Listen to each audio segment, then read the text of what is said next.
So with my switch to fictitious morbid videos, I decided to research some cartoons and see which ones had dark episodes that I hadn't covered in broad videos. Eventually, I found an article called 29 Disturbingly Dark Episodes of Kids Shows You Won't Believe Actually Aired, and I was shocked reading the title and description of the Powerpuff Girls episode. The Powerpuff Girls had a mentally ill sister. What? And the description, well, as you can see, it's blurred. So allow Tuv to tell you all about this episode. Grab some tacos from the taco truck, grab some horchata, because this one's gonna be an interesting one.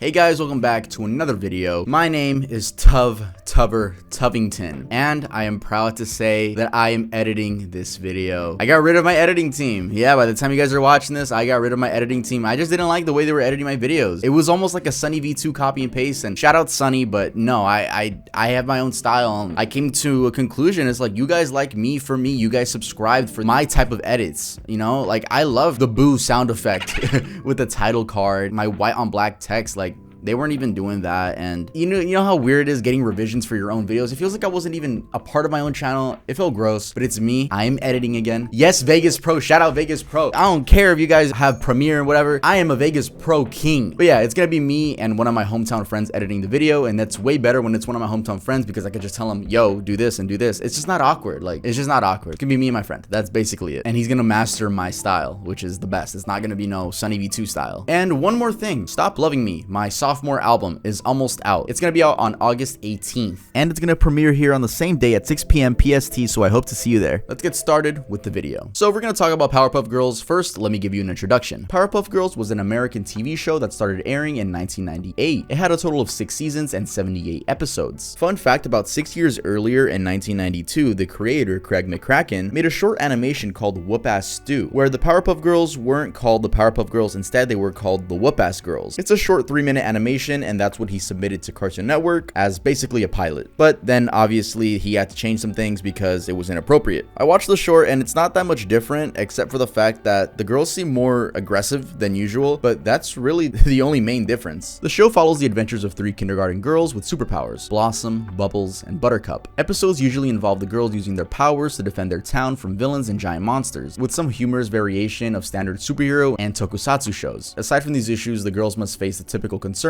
of young children, such as sibling rivalry, loose teeth, personal hygiene, going to school, and dependence on security blankets. And that's really it. Just a comedic show about 3 superhero girls, and it's funny because they're children. That's really it. Season 2, Episode 11, Twisted Sister. Original air date, May 26th, 2000. Now, the episode starts off pretty normal. The narrator is explaining how Townsville is an extremely calm place and perfect to relax in. We also get to see this really tan guy whose head is also his hair. Bruh. That's a new one. And this woman whose eyes, nose, and mouth are 5% of her face. But I ain't gonna lie, man, she kind of like, damn, if she was real. Anyway, let me move on. Then the calm scene gets interrupted by a giant tentacle monster fighting the Powerpuff Girls, so you're just not gonna react. They do their thing, you know, defeat him, and then we get a montage showing the girls beating criminals, saving people who are in troubling situations, and stopping a meteor. I couldn't help but notice, but in that montage, Buttercup roars at a grizzly bear, causing him to cower in fear, and she also dives on top of a bomb to lessen the explosion. If Buttercup isn't your favorite Powerpuff Girl,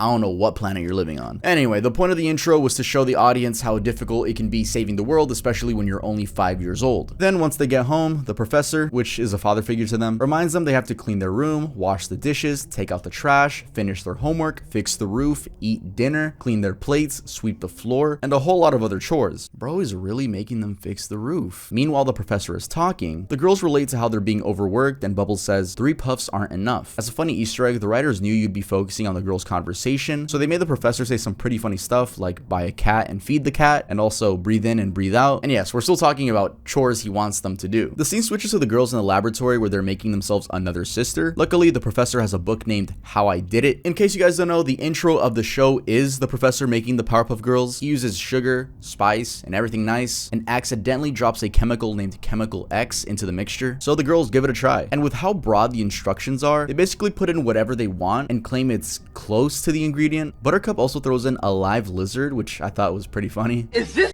serious? So in the instructions, it also says to, quote, accidentally add chemical X, and they do exactly that. Then the mixture explodes, and this is where I would say the episode begins getting dark. So let's turn the light switch off and continue with the episode. So yes, they created themselves a new sister, which if you want to think about it, they're more like mothers to the girl since they created her, but whatever. We get to see the creation they made, this new Powerpuff Girl, and well, she's hideous. She has crooked teeth, her shoes don't fit her, she has armpit hair, a messy hairstyle, big bulging eyes, and is extremely, big. And it doesn't help that the writers made her audibly disabled. What? Yeah, we're sisters. Sisters! That's right, you're our sister. She's touchy, aggravating, and doesn't seem to have much self-control. It's almost as if she has some sort of autism, especially when we look at the symptoms. Delayed language skills, delayed cognitive or learning skills, hyperactive, impulsive, or inattentive behavior. I tried looking everywhere if the directors or writers mentioned anything about, putting a disabled character in their show, or at least the way they represent disabled characters, but no, it's no mention of it. But it's not crazy to see how the average viewer, even within the first seconds of her introduction, would be able to tell this character is being portrayed as disabled. Anyway, she's given the name Bunny, and the girls tell her to stop crime and throw the bad guys away in jail. Simple enough, right? Well, she flies through the roof, and for some reason we get a zoom in on her teeth. Like, we get it. She got crooked teeth. We get it. They give her the stereotypical dumb voice.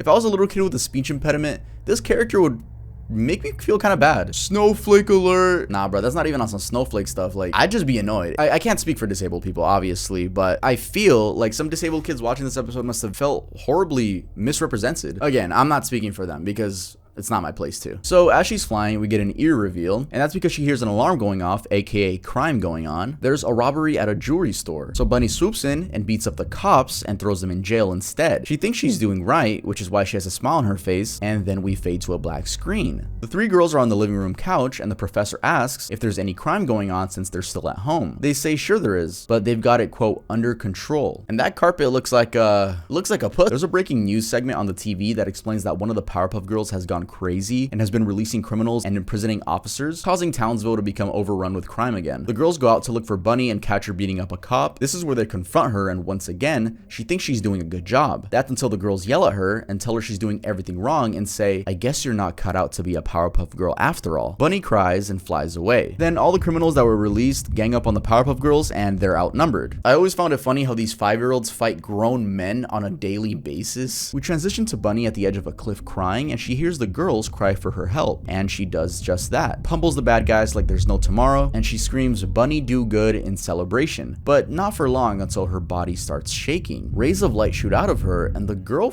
blows up. What is this, Oppenheimer? There's no sound to this scene. It's muted. It's quiet. It's like the one ambulance scene in mid-90s. A choice directors do to force you to really pay attention to what's going on. The girls wake up and a piece of Bunny's clothing falls in front of them. They're saddened, and Bubbles says, she was good after all.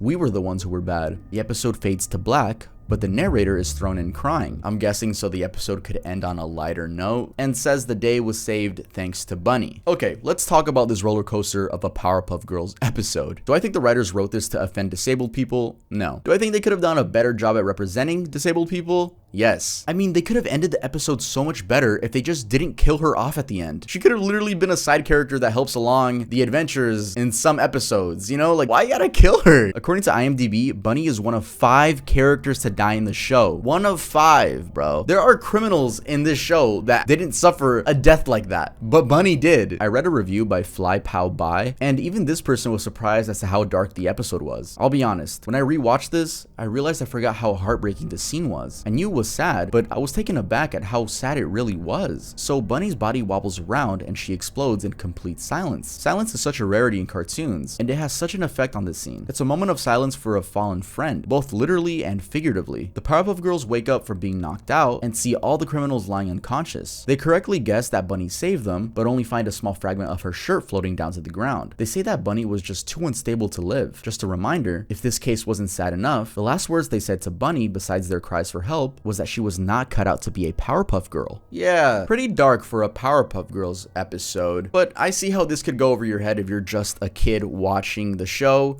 You don't really care, but even if you are a kid, what about the disabled kids watching this? Like, bro, that's how y'all represent us? You know, like, again, I can't speak for y'all. I can't speak for y'all. Y'all, if you are disabled and you felt some type of way about this episode when it aired, please let me know. Or maybe you don't care. All I'm saying is, if I saw a Mexican cartoon character represented eating tacos, beans, with a Mexican flag, jumping a border, I don't know, man. I'd feel some type of way for sure. You guys, make sure to let me know what dark episodes of cartoons you guys want me to cover next. If you guys do, make sure to recommend something that's not oversaturated. I don't want to talk about stuff everyone talks about. I made sure to look up if people have talked about this Powerpuff Girls episode. I think there's only one other YouTube video on it, so just nice talking about topics you guys haven't heard yet. Doesn't necessarily have to be cartoons. It could be like live action shows. Zoe 101. Is there a dark Zoe 101 episode out there? A dark So Random episode? I'm just happy I'm editing this video, bro. It feels like I'm back. You know what it feels like? It feels like 2021 again, bro. Like, I just need this video to be out. Make sure to go stream Stop Loving Me when it comes out. Tired of you guys thinking my potential is hyperpop. It's not. It's not. Anyway, that's it for this video. I appreciate you guys so much, and I'll see you guys next time I upload.